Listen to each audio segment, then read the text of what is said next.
thing, because they don't have the Wait. stuff we have. My audience members. So that's recorded there.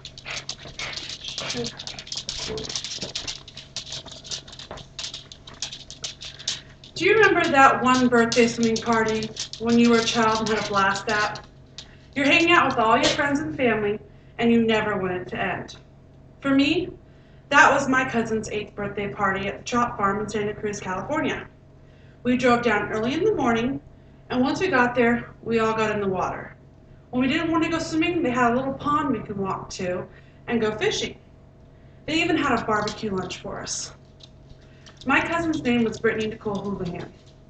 She was born June 25th, 1987. She was my best friend and someone I hold very dear to my heart. Today I will do a tribute in her honor.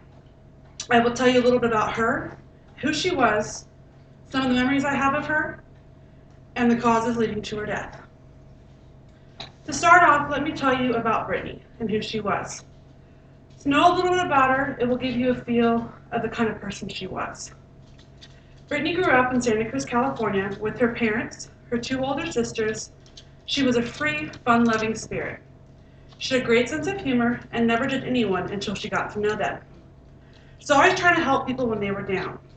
She was the type of person that if you were sad or upset, she could always make things better. As she grew up, she turned into a beautiful young woman full of life. She was very smart. She graduated with honors from high school in 2005. To help paint a picture, think Legally Blonde with a 4.5 GPA. She had so many hopes and dreams in her life and had so much to look forward to in the years to come. Now that I've told you a little bit about Brittany, let me share some memories that we had together. There are so many memories that I had, it was hard to pick just a few of the ones, so these are the ones that are my favorite. On Christmas Eve, we would meet up at my Papa Vince's, and while the adults were inside talking, all the kids were outside playing hide and seek for hours. When it was time to eat, we would all head inside. The adults would sit at one table, and us kids had our own. After dinner, we would all gather in the living room and open up our presents. We would take pictures, eat pie, and drink eggnog.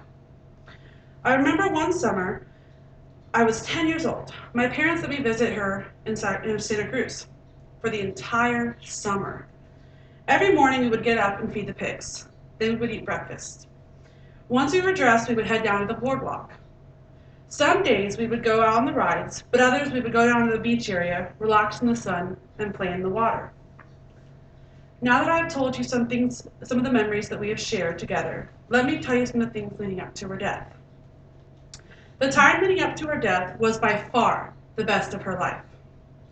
Once Brittany graduated from high school, she started school at Cal Poly in San Luis Obispo. While in school, she married her boyfriend of 3 years.